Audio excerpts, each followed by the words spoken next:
이루다 이런 주제를 가지고 말씀을 드리겠습니다.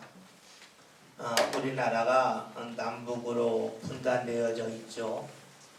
우리는 흔히 전 세계에서 우리나라만 남북으로 분단되어 있다고 생각을 하는데 실제로는 그렇지 않습니다.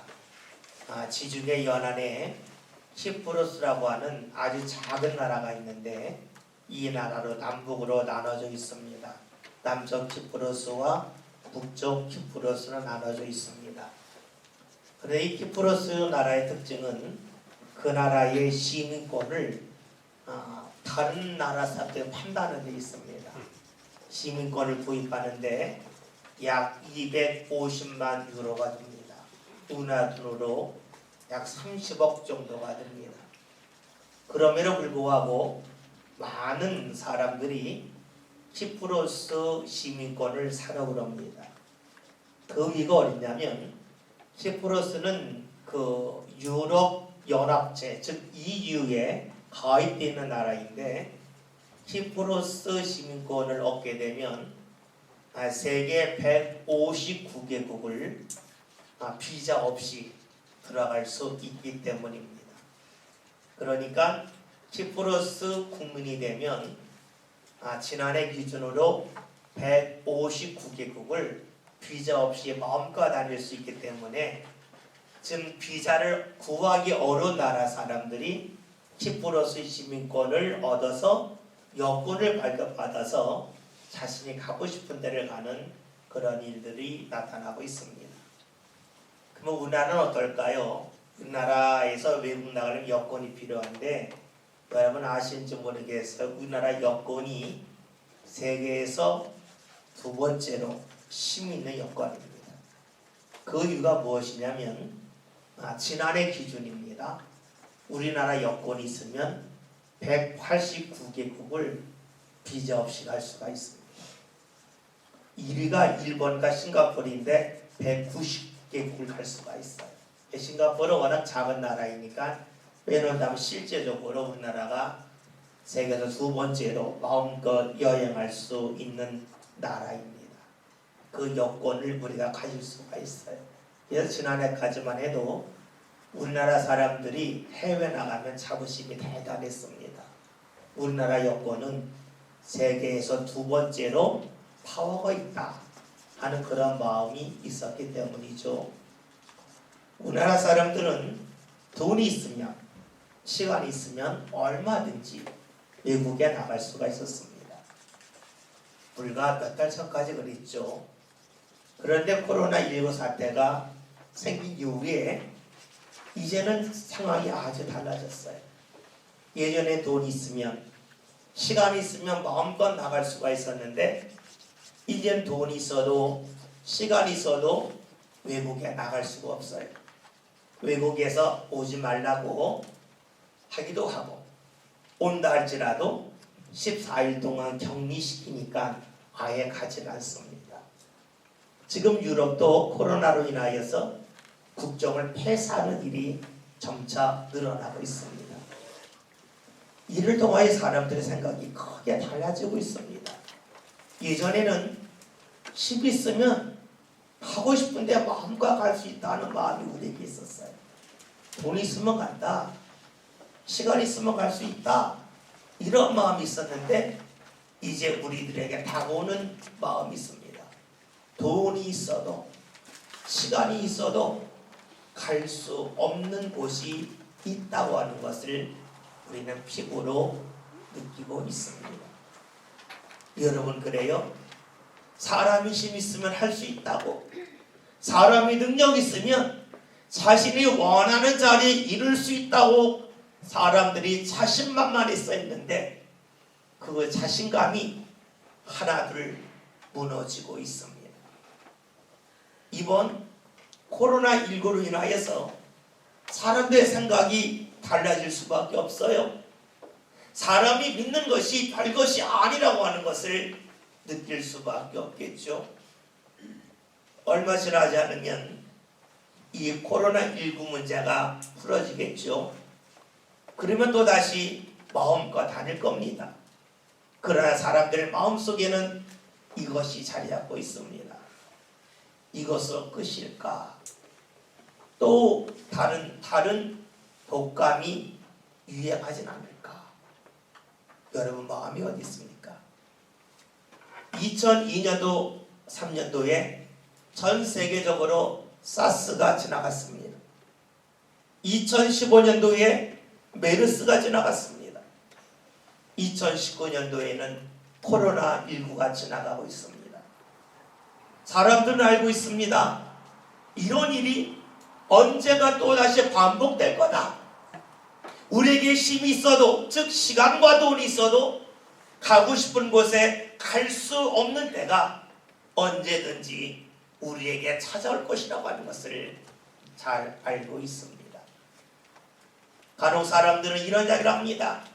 내가 지금 마음을 잡지 않아서 그렇지 제가 마음을 잡으면 열심히 돈도 모을 수가 있고 제가 원하는 자리에 얼마든지 갈 수 있습니다. 제가 마음을 안 잡아서 그렇지 마음을 잡으면 그것 쉽게 할 수 있습니다.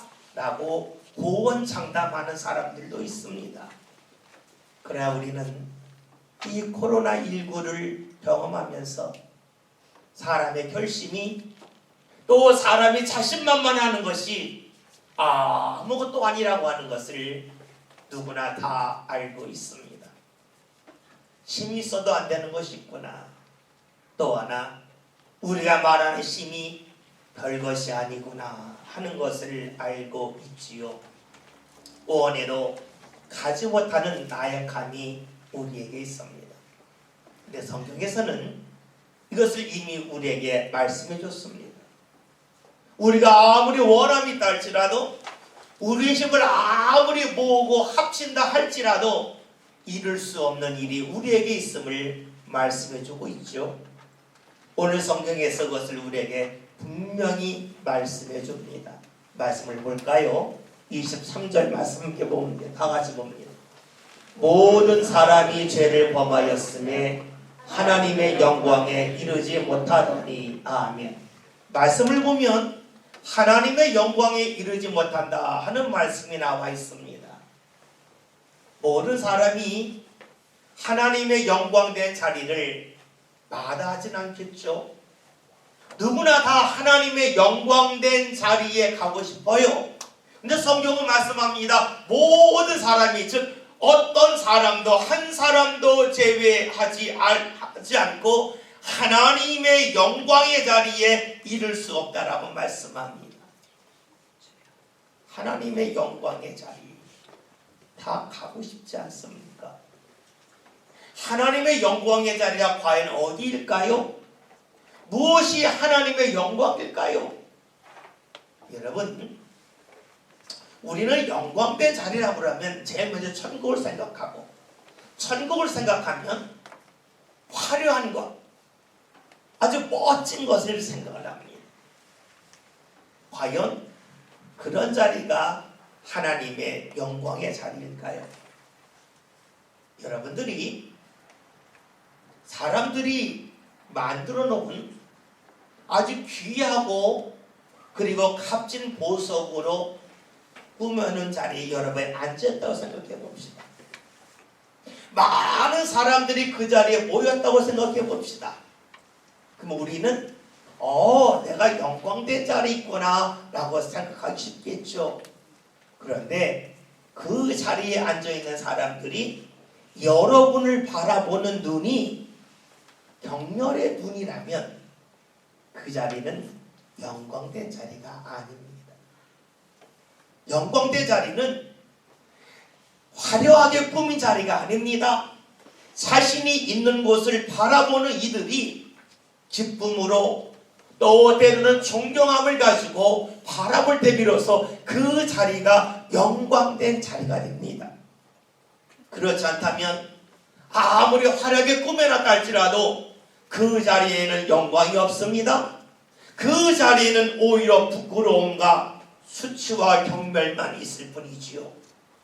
그렇다면 하나님이 영광된 자리는 어떤 자리일까요?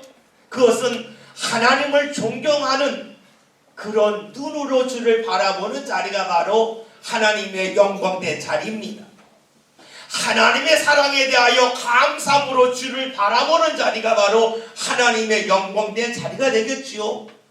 즉 환경이 좋기 때문에, 무언가 화려하기 때문에 하나님의 영광이 임하는 자리가 아니라 진심으로 하나님께 감사하고 하나님의 은혜를 찬양할 때 비로소 그 자리를 하나님의 영광의 자리라고 말할 수가 있습니다. 요한계시록 4장 5장을 보면 24장로들이 하나님 나라 갔을 따는이 있는데, 그것은 무엇이냐면 자신의 머리에서 멸류관을 다 벗어던지고 어린 양을 향하여 찬양하는 장면이 나옵니다. 여러분, 왜 멸류관을 벗어버릴까요? 이 멸류관보다 그 앞에 있는 무언가 더 귀한 보석이 있기 때문에 이 멸류관의 철에서 벗어 던졌을까요? 아니지요. 어린 양 예수를 바라볼 때에, 주의 은혜를 생각할 때에 자신에게 있는 모든 것이 아무것도 아님을 깨달았기에 벗어 던지는 것입니다. 천국은 금과 화려한 보석이 있기 때문에 천국이 아닙니다. 하나님의 은혜를 깨닫고 하나님이 자신을 사랑하심을 알고 그 자리에서 주님 앞에 자신의 모든 것을 내려놓으며 영광 돌리는 자리가 바로 천국이지요. 그렇다면 오늘 말씀에서 하나님의 영광은 무엇을 말할까요? 그것은 환경이 좋다는 것을 말하는 것은 결코 아닐 것입니다. 하나님의 영광이라고 하는 것은 우리가 하나님의 사랑을 깨닫고 하나님의 은혜를 알게 되고 하나님이 자신과 함께함을 느끼는 그 자리가 바로 하나님의 영광의 자리라고 말할 수가 있습니다. 사람들이 살아가면서 하나님의 영광을 경험하기 원합니다. 하나님이 자신을 사랑하신다는 것을, 하나님의 은혜가 자신의 삶 가운데 가득하다고 하는 것을 느끼며 살기를 원하고 있는데, 오늘 말씀을 보면 그 영광의 자리에 이르지 못한다라고 말씀합니다. 그 이유가 죄 때문이라는 거예요. 우리는 말씀을 읽으면서, 아니 하나님이 어떻게 죄로 인하여서 영광을 가리우시는가? 그러면 하나님의 영광보다 죄가 더 강하다는 것인가? 하는 생각을 할 수가 있겠죠. 오늘 말씀은 하나님의 영광이 죄로 인하여 가리워진다고 말씀하지 않습니다. 우리의 죄로 인하여서 우리가 하나님의 영광된 자리에 갈 수 없다고 하는 사람의 나약함을 말씀해 주고 있습니다. 죄는 우리로 하여금 하나님의 영광된 높은 자리에 오르지 못하게끔 합니다. 혹시 여러분 무산소 등반이라는 소리를 들어본 적 있습니까? 높은 산에 오르는데 산소 마스크 쓰고 올라가지 않은 것을 말해요. 사람은요 기본적으로 산소를 공급하지 못하면 5분 안에 숨집니다. 그리고 해발 5,000m가 되면 평지 있을 때보다 산소가 3분의 2분이 없습니다. 고도 8,000m가 되면 이 평지보다 산소가 2분의 1로 줄어듭니다. 실제로 1875년도에 프랑스에 있는 세 사람이 열기구를 타고 높이 올라갔어요. 8,700m까지 올라갔어요. 근데 그들이 다 죽고 말았어요. 산소 부족으로 인하여 죽었다는 겁니다. 사람들이 높이 올라가면 산소가 부족해서 숨쉬기가 곤란합니다. 이 땅에서 쉽게 했던 일인데 높이 올라가면 산소가 부족해서 그 일이 어려워져요. 이 땅에서 문제되지 않았던 것이 높은 곳에 올라가면 문제가 됩니다. 무엇을 할 수 있습니까? 우리가 하나님의 영광된 높은 자리에 향하여 올라가면 올라갈수록 하나님과 멀리 떨어졌을 때 문제되지 않았던 것들이 문제가 된다는 것을 우리는 충분히 알 수 있지 않습니까? 사람들끼리 만났을 때 평범한 일입니다. 누구나 다 그럴 수 있어 인정할 만한 일입니다. 그러나 높으신 하나님 앞에 우리가 나아가면 나갈수록 그것이 죄로 드러나면서 문제가 된다는 것이지요. 그렇습니다. 사람들끼리 있을 때에는 평범한 거지만 그것이 하나님 앞에 가면 문제가 됩니다. 죄가 되지요. 그럼 우리 질문할 것이 있어요. 무엇이 죄일까요? 여러분, 죄는요, 사람이 자신이 옳다고 여기는 게 죄입니다. 옳지 않은데 옳다고 여기는 겁니다. 틀렸는데 옳다고 말하는 겁니다. 부족한데 부족하지 않다고 말하는 것이지요. 요즘 코로나19가 막 전염되고 있습니다. 생각해 봅시다. 누군가 전염시킨 거죠. 그러면 그 사람이 자신이 코로나19에 감염된 걸 알고 다녔을까요? 아니면 자신이 코로나19에 걸린 것을 모르는 가운데 다녔을까요? 우리는 알아요. 그 누구도 자신이 코로나19에 걸린 것을 알면서 일부러 사람을 접촉하는 사람 한 명도 없다는 거 압니다. 모르니까 다닌 거예요. 자신이 감염이 되었는데 감염된 걸 모르니까 사람을 만나고 다니죠. 무엇을 말합니까? 자신이 감염되었지만 감염된지를 몰라요. 그러니까 사람을 만나서 다른 사람을 힘들게 만듭니다. 죄와 똑같지요? 모르는 거예요. 자신이 감염된 것을, 자신이 잘못된 것을 몰라요. 모르니까 사람을 만나요. 마찬가지예요. 내가 잘못된 것을 모르기 때문에 마음과 활동을 합니다. 자신이 옳다고 여기지요. 물론 코로나19에 감염된 사람이 처음에 물렸다가 나중엔 알죠. 우리도 그래요. 내가 잘못된 것 지금은 몰라요. 시간이 지나면 내가 그때 잘못됐구나 알아요. 그럴 때 사람들이 어떻게 합니까? 에이, 사람이 다 그렇지 뭘. 사람이 성장하면서 과거의 부족함 깨닫는 거지 뭐. 그러려고. 여러분, 이것이 뭡니까? 내가 잘못되었는데 잘못된 줄 모르는 것, 내가 틀렸는데 틀렸는지 모르는 것, 이것이 바로 죄입니다. 우리는 그 죄 속에 살면서도 모든 사람이 다 그러니까 그럴려니 한다는 것이지요. 알지 못하는 무지가 우리로 하여금 죄이라고 하는 것을 드러냅니다. 물론 때로는 욕심 때문에 알면서도 죄를 범할 때가 있어요. 무언가 더 많이 갖고 싶은, 또 자신이 원하는 데 오르고 싶은 그 욕심 때문에 잘못된 거 알면서도 행하는 죄가 있어요.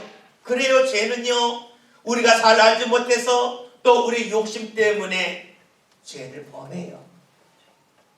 근데 사실 이 모습은요, 창세기 3장에 나와 있는 에덴 동산에 나와 있는 아담의 모습과 똑같지요.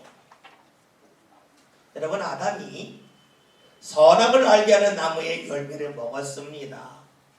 물론 그 시작은 뱀의 유혹입니다. 그런데 뱀이 잘못된 정보를 알려준다는 것을 알았다면 먹었을까요? 안 먹었겠죠. 뱀에 대해서 모르니까 그의 하는 말을 믿고 먹는 겁니다. 만약에 선악과 그 열매의 성분을 다 알았다면 그걸 먹었을까요? 안 먹었겠죠. 그래요. 모르니까, 뱀에 대하여 모르고 선악과에 대해 모르니까 그 무지가 선악과를 먹게끔 합니다. 물론 하나님과 같아지고자 하는 그 욕심이 있죠.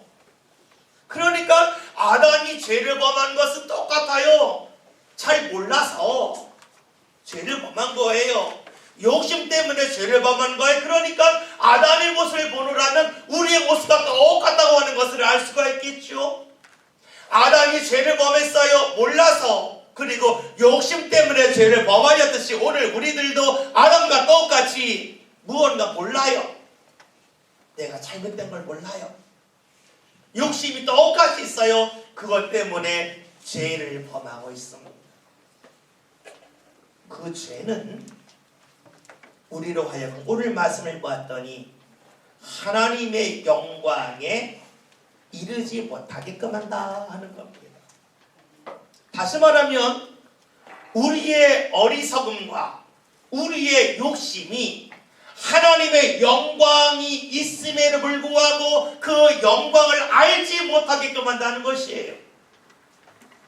하나님은 우리를 사랑하고 계셔요.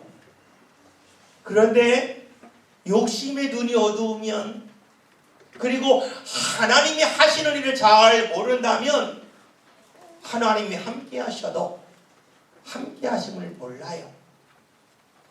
하나님의 사랑을 베푸셔도 사랑 베푸심을 몰라요. 왜 그럴까요? 우리의 죄 때문이에요. 우리의 욕심과 우리의 어리석음이 하나님이 함께 하심에도 불구하고 하나님이 함께 하신다는 것을 알지 못하게끔 합니다. 지금 이 시간에도 하나님은 우리와 함께 하시지만 우리는 코로나19로 인하여 당하는 어려움으로 인하여서 하나님이 함께 하신다고 하는 것을 몰라요. 왜요? 우리의 눈이, 우리의 마음과 삶이 하나님에게 가지 않고 내가 보고 있는 어려움에 집중하기 때문에 하나님이 함께 하심을 몰라요. 그러니까 죄라고 하는 것은 하나님이 함께 하심을 잊게끔 해요. 하나님이 함께 하심을 모르게끔 만들어요. 그러니까 하나님의 영광, 하나님이 함께 하시는 그 영광을 우리로 하여금 보지 못하게 합니다. 하나님이 함께 하시는데요, 하나님이 함께 하심을 잊게끔 하는 것이 우리의 죄입니다. 그 죄를 모든 사람이 범하고 있습니다. 자신이 옳다고 하는 그 어리석음이, 그리고 자신이 무언가 얻고자 하는 그 욕심이 우리로 하여금 죄의 자리에 이르게 하고 하나님의 영광을 보지 못하게 합니다. 우리의 마음에는, 우리의 삶에는 하나님의 영광의 자리에 이루고 싶은 마음이 있지만 그것이 삶 가운데 이루어지지 않지요. 이럴 때에 하나님이 어떻게 하실까요? 우리가 하나님 앞에 오지 못하고 이르지 못할 때 어떻게 할까요? 하나님은 그렇다면 너희가 오지 못한다면 내가 가야 되지 않겠냐? 그것이 바로 하나님이 하시는 모습이에요. 오늘 말씀을 볼까요? 24절에 이를 증언해 줍니다. 다 같이 봅니다. 그리스도 예수 안에 있는 성령으로 말미암아 하나님의 은혜로 값없이 의롭다 하심을 얻은 자 되었느니라. 아멘. 사람이 하나님 앞에 오지 못해요. 죄 때문에 오지 못해요. 그러니까 하나님이 우리에게 찾아오세요. 찾아오시는데 우리로 하여금 하나님을 알아보게끔 하기 위해서 취하신 방법이 뭐예요? 사람의 모양으로 오신 겁니다.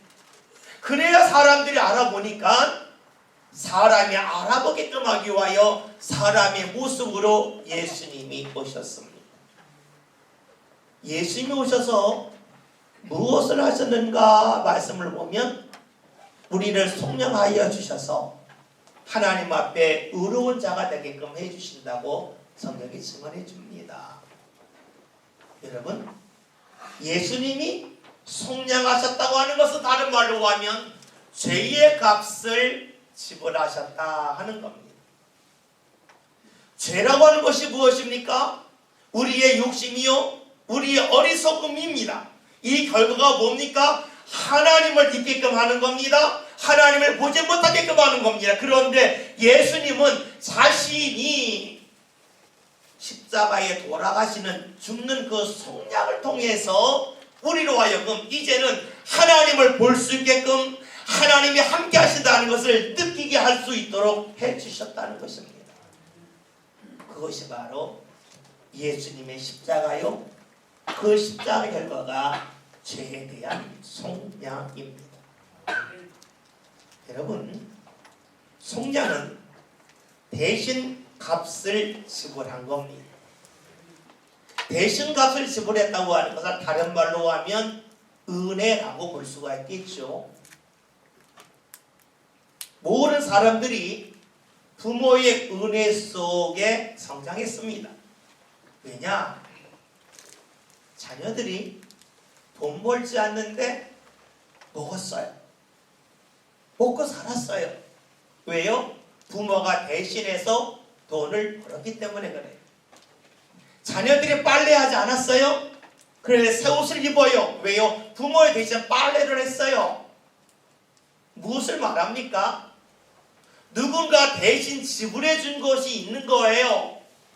대신 일을 한 거예요. 그것을 은혜라고 말해요. 그것을 성경에서는 속량이라고 말해요. 다시 말하면 예수님께서 대신해서 우리의 죄에 대한 값을 지불하셨다는 것이죠. 내 은혜 속에는요, 반드시 따라올 것이 있어요. 희생이 있어요. 희생이 있어야만 은혜가 있어요. 부모의 은혜는 부모가 그만큼 자녀를 위하여 희생했다는 거예요. 먹고 싶은 게 있어요. 먹지 않았어요. 내가 하고 싶은 걸 하지 않는 게 부모예요. 그러니까 자녀를 먹일 수 있어요. 그러니까 은혜 속에는 반드시 희생이 있어요. 거꾸로 볼까요?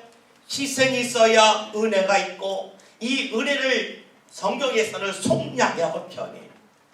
그러면 예수님이 이 세상에 오셔서 우리를 속량하여 주시기 위하여, 즉 은혜 베푸시기 위하여 뭘 합니까? 희생을 하시죠. 그것이 바로 뭡니까? 십자가의 죽으심이에요. 그 희생이 있어야 은혜가 있고, 그 은혜 결과가 우리를 위하여 죄를 대신 지불해주는, 죄값을 지불하는 속량이 되겠지요. 여러분, 예수님은 십자가의 희생이 있어요. 그 희생은요, 육체의 고통이에요. 십자가에서 당하는 고통, 육신의 큰 고통이 있어요. 또 하나 있어요. 사람들에게 버림받는 게 있어요. 예수님이 십자가를 지실 때에 또 십자가 돌아 다 도망갔어요. 철저하게 버림을 받아요. 외로움과 쓸쓸함이 있어요. 버림받았다고 하는 아픔이 있어요. 예수님이 왜 십자가에 돌아가셨을까요? 그것은요, 죄의 결과가 이런 것임을 우리에게 몸소 알려주시고 보여주시기 위함이에요. 죄의 결과는요, 고통이에요. 버림받음이에요. 이것을 주님께서 직접 당하시면서 너희가 너희를 위하여 대신해서 죄를 짊어졌다, 속량했다, 인류에 내가 희생했다 하는 것을 보여주신 것이 바로 예수님의 십자가입니다. 예수님은 이렇게 자신이 십자가의 희생하심을 통해서 우리로 하여금 죄에서 벗어나게 해 주십니다. 그런데 이것은 예수님이 십자가에 달리셨기 때문에만 자연스럽게 일어나는 것이 아니라 오늘 말씀처럼 그리스도 예수 안에 있는 이라는 말씀이 있습니다. 우리가 예수 안에 있을 때 비로소 그 속량의 역사, 즉 주께서 십자가에 달리시는 희생을 통하여 우리의 죄를 대신 짊어지심이 효력이 나타난다는 것입니다. 예수님 안에 있다고 하는 것은 공간을 말하는 게 아니에요. 예수님처럼 우리가 하나님을 바라보는 거예요. 다른 말로 하면 예수님을 힘입어 사는 거예요. 그러함을 통해서 우리는 무엇을 합니까? 예수님의 희생을 발견하게 되고 예수님은 십자가에 달려 돌아가시게끔 하기까지 하나님이 우리를 사랑하셨다고 하는 것을 분명히 알 수 있게 되죠. 그것이 바로 예수 안에 있는 속량이에요. 그 속량의 결과가 뭡니까?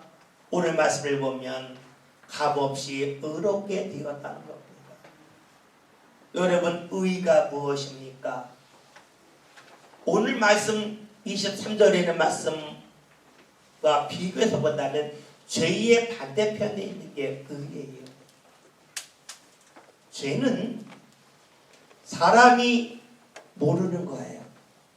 자신이 어리석음을 모르는 게 죄예요. 자신이 욕심에 끌려 사는 게 죄예요. 그러면 의가 무엇일까요? 반대죠. 자신이 어리석음을 아는 거예요. 자신이 부족함을 발견하는 거예요. 그리고 욕심대로 살면 안 된다는 것을 발견하는 것이 바로 의입니다. 이 의는 저절로 이루어지지가 않습니다.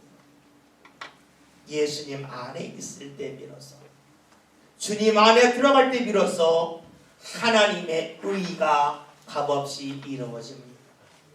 그래서 죄인들의 특징은 하나님이 함께 하심을 몰라요. 하나님이 사랑하심을 몰라요. 하나님께서 이끄심을 몰라요. 그러면 죄의 반대되는 의, 그 의인은 어떻게 살까요? 하나님이 함께 하심을 알아요. 하나님이 사랑하심을 느끼며 살아요. 하나님이 자신을 지키심을 믿으며 살아요. 그것이 바로 의입니다. 오늘 우리들은 예수님의 희생을 통하여 하나님의 은혜를 받게 되고, 그 은혜 속에 하나님께서 예수를 통하여 주신 죄에서 벗어나는 속량을 경험하게 하셨습니다. 우리의 힘으로는 하나님의 영광의 자리에 이르지 못합니다.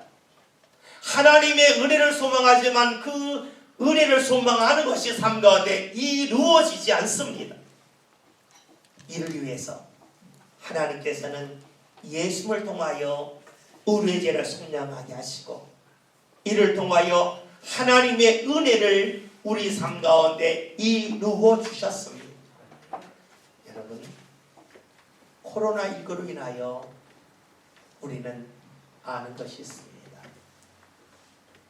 사람의 능력의 부족함입니다. 원하는 자리에 아무리 시간과 돈이 있달지라도 갈 수 없는 때가 있음을 발견합니다. 그때가 또 언제 찾아올는지 모른다고 하는 두려움 속에 우리가 살고 있습니다. 그렇다면 당연히 더 좋은 하나님의 영광의 자리까지도 역시 그러하겠죠. 우리의 힘으로는 이룰 수 없습니다. 예수님을 통하여 하나님이 이 땅에 보내주신 독생자 예수 그리스도의 십자가의 보혈의 은혜를 통해서 우리는 그 자리에 이룰 수가 있습니다. 그리고 하나님의 은혜가 이루어지는 그 삶을 우리가 살아갈 수가 있겠지요. 오늘 말씀 제목이 이르다 이루라입니다.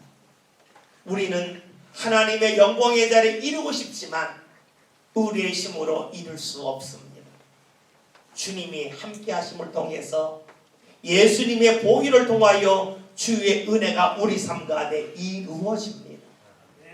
오늘 우리 삶 가운데 여러 가지 어려움이 있습니다. 이 어려움 속에서 잊지 맙시다. 우리가 발견하지 못해서 그렇지, 우리가 알지 못해서 그렇지, 주의 은혜가 우리 주위에 있다는 겁니다. 우리 주위에 하나님이 함께 하신다고 하는 분명한 표정이 여기저기 있다는 것이지요. 예수를 통하여 주의 역사가 이루어졌는데 그 이루어짐이 우리 삶 가운데로 나타났으면 좋겠습니다. 그래야 이 어려운 때에도 우리의 눈이 밝아져서, 우리의 신앙의 눈이 열려져서 하나님이 함께 하심을 보고 하나님의 은혜를 발견하고 하나님께서 네 앞길을 인도하신다고 하는 그 복된 믿음이 저와 여러분의 삶 가운데 늘 넘쳐날 수 있기를 주의 이름으로 기원드립니다. 기도합니다. 사람이 힘이 있어도 갈 수 없는 자리가 있고 갈 수 없는 때가 있음을 저희 너무 잘 알고 있습니다. 오늘 우리가 아무리 원한다 할지라도 하나님의 영광의 자리에 이를 수 없지만 예수님이 세상에 오셔서 십자가에 달려 돌아가시는 희생을 통하여서 그리고 그 은혜를 통해서 저희가 성령함을 받고 하나님 앞에 의롭게 되어서 하나님의 영광을 볼 수 있음을 믿습니다. 오직 예수님과 함께하는 가운데 우리 삶 가운데 임하는 주의 은혜를 볼 수 있는 성도들 되게 하여 주옵소서. 하나님이 지키시고 하나님 함께함을 볼 수 있는 성도를 되게 하여 주시어 하나님의 은혜가 온전히 이루어지는 복된 성도들 다 되게 하여 주옵소서. 예수님의 이름으로 기도하였습니다. 아멘.